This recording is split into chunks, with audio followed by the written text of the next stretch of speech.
यहाँ पे बैठे हुए हैं अमन सर। सर आप लैपटॉप में सर क्या कर रहे हैं दोनों साथ में बैठ करके? एक्चुअली क्लास 12th की क्लास शुरू होने वाली है ना, बस 1 बजे से, तो उसी की तैयारी चल रही है। यहाँ पे पीडीएफ तैयार हो रहा है, बिल्कुल तगड़ा वाला। खाने पर ध्यान नहीं, इसको इसको बिल्कुल चमकता हुआ करिए, ये वाली लाइन। ठीक। देखिए सर, आप पीडीएफ के साथ साथ खाने पे भी ध्यान दे रहे हैं। हाँ बिल्कुल, बच्चों को भी खिलाया जाए इस चीज़ को। जी बिल्कुल, ठीक है, क्योंकि बच्चों को बहुत सर पसंद होता है हाँ अरे ये पंजाबी बहुत तड़का। पसंद है, बहुत ज़्यादा। तब तक हम खाते हैं। तो आज से सर 12th का बैच का आगाज हो रहा है। आज 12th के बैच का स्टार्ट हो रहा है, तो बच्चों फुल जोश में आपके साथ जुड़ने वाला है सर। तो बच्चों के लिए कुछ कहना चाहेंगे? सिलेबस एनालिसिस करने वाले पहली क्लास के अंदर, और प्रॉपर वे में गाइडेंस देने वाले हैं ओरिएंटेशन के अंदर कि क्या क्या चीज़ें हम बताएंगे, कैसे हम पढ़ाते हैं, हमारा नेचर पढ़ाने का कैसे है, और हम कैसे आपको समझाएंगे, ये सारा कुछ आज के इस वीडियो में देने वाले हैं हम लोग। ठीक है, तो ये पहली क्लास है, उसके बाद हम लोग चैप्टर बाई चैप्टर शुरू करेंगे। बाकी बहुत मज़ा आने वाला है। बहुत बहुत धन्यवाद सर। और यहाँ पे हमारे आनंद सर और अनिल सर हैं। सर आप दोनों में आनंद सर थोड़ा सा व्यस्त हैं, हम उसके लिए सॉरी। लेकिन सर आप क्या मतलब पूरे जोश के साथ, पूरे जुनून के साथ कुछ तैयारी करवाने में लगे हुए? हमको तो पता नहीं चला कि क्या आप कुछ तैयारी करवा रहे हैं, नोट्स तैयारी करवा रहे हैं, क्या तैयारी करवा रहे हैं सर? फिजिक्स के लिए हम लोग तैयार कर रहे हैं। हमारा सब्जेक्ट फिजिक्स है, फिजिक्स के लिए लगे हुए हैं। अनिल सर मैथ है, मैथमेटिक्स अपना करा के पूर्ण करा के चुपचाप बैठे हुए हैं। उनकी क्लास आज शुरुआत होनी थी, हो भी चुकी है। तो हम लोग तो भाई बेहतर कर रहे हैं, और बेहतर से बेहतरीन बनाने के लिए, क्योंकि बेहतर तो ऑलरेडी है और बेहतरीन भी हो चुका है। और हम लोगों ने अगर 10th में टॉपर लिया है तो 12th की टॉपर देने की तैयारी 2025 में पूर्ण रूप से कर ली गई है। इतने सभी टीचर्स बैठ करके हम लोगों ने इतने पॉइंट्स डिस्कस किए हैं कि हमें किस प्रकार कार्य करना है, किस प्रकार। कोई बच्चों को किताब खरीदने की ज़रूरत नहीं, कोई नोट्स खरीदने की ज़रूरत नहीं, कोई क्वेश्चन बैंक खरीदने की ज़रूरत नहीं है, कोई आपको अलग से एक्स्ट्रा पेपर खरीदने की ज़रूरत नहीं है। हम सब लोग प्रैक्टिस पेपर आप सभी को देने वाले हैं, आपको नोट्स भी प्रोवाइड कराई जाएंगी।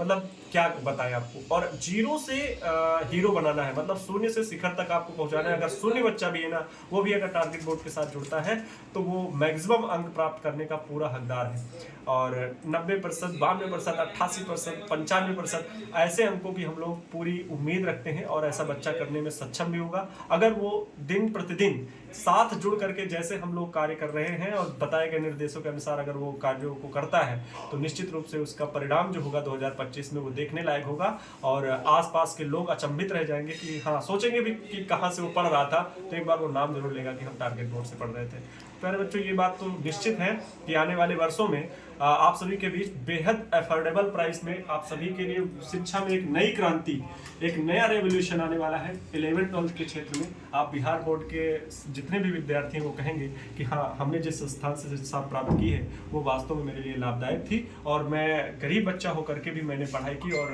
वहाँ से, क्योंकि एप्लीकेशन में अगर आप सभी हम सबसे जुड़ते हैं तो प्यारे बच्चों वहाँ की बात कुछ और होती है। हम वहाँ पर अनुशासित तरीके से पढ़ाने का पूरा प्रयास करते हैं, तो बेहद अफोर्डेबल प्राइस में आप सभी के लिए रखा गया है। तो जुड़ने का प्रयास करें और देखेंगे कि हाँ, हमारे लिए कितनी मेहनत हो रही है। बिल्कुल सर, पूरे वर्ष। और एक चीज बता दें सर, इतनी खास बात ये है कि हम लोग जो तैयारी कर रहे हैं, जनवरी से पढ़ाना शुरू किए हैं, और अगले फरवरी तक, जब तक बिहार बोर्ड के एग्जाम नहीं हो जाते 2025 में, तब तक 12th के विद्यार्थियों के लिए हम लोग काम करते रहेंगे। तो मतलब कहीं से कोई एक गुंजाइश नहीं है कि हम उन्हें उनका साथ छोड़ने वाले हैं बोर्ड एग्जाम में। तो कैसे नहीं होगा भाई, मतलब जिद जैसे पत्थर पर रस्सी बार बार नहीं चलती है तो किसान पड़ जाता है, उस तरह से हम लोग कोर्स को पढ़ाने वाले हैं। कैसे नहीं आएगा आपको अगर आप कसम खा के बैठे हो तो हम भी जननी मैया के कसम खा के बैठे हैं, आपको पढ़ा के रहेंगे। ठीक है, तो अच्छे बस आप भी अनुशासित रहना पड़ेगा, बच्चों को भी अनुशासित रह करके काम करना पड़ेगा, गार्जियन अभिभावकों को भी इसके प्रति थोड़ा सा उत्तरदायी होना पड़ेगा। बस, तो उम्मीद है अच्छा होगा। सर एक आखिरी क्वेश्चन है कि 12th के बच्चों को दिन में कितने घंटा पढ़ाई करना चाहिए सर? ये बहुत सारा कमेंट आते रहता है, देखते हैं। अगर वो कॉलेज जाते हैं तो कॉलेज भी पर्याप्त है उनके लिए, और अगर कॉलेज नहीं जाते हैं तो 6 घंटे, 4 से 6 घंटे के बीच में, मतलब 5 घंटे भी अगर सेल्फ स्टडी करना चाहिए। सेल्फ स्टडी कर रहे हैं तो बहुत है। लेकिन अगर कॉलेज जा रहे हैं तो फिर आप सेल्फ स्टडी तो कर नहीं पाएंगे, कॉलेज जाएंगे। और फिर 4 से 5 घंटे की आपकी लाइव क्लासेस हो गई वो, तो अगर आप सेल्फ स्टडी 2-3 घंटे कर ले रहे हैं रेगुलर तो बहुत है। और 14-15 घंटे तो पढ़ना ही पड़ेगा, बोर्ड एग्जाम है, इंटर का है, फिर हलवा तो है नहीं। बिल्कुल सर, तो थोड़ा कंटेंट जबरदस्त लेवल का रहना पढ़ना पड़ेगा। फिर आगे भी आपको भविष्य सुधारने के लिए बहुत सारी चीज़ें पढ़नी पड़ेंगी कि हमें आगे भाई डॉक्टर बनना है, इंजीनियर बनना है, टीचर बनना है, इस फील्ड में वर्क करना है, बहुत सारे टेक्निकल क्षेत्र हैं। तो उनमें जाने के लिए मेहनत अभी से शुरुआत करनी है, आपको आदत डालनी पड़ेगी। जब आपकी आदत बन जाएगी ना काम करने की, मेहनत करने की, तो भविष्य में अपने आप मेहनत के आदी हो जाएंगे। हर एक चीज़ आदत पे डिपेंड है, हम लोग आदत डलवा देंगे ये सबको, जिसके लिए कोई दिक्कत नहीं होने वाली। बहुत बहुत धन्यवाद सर। बिल्कुल सर।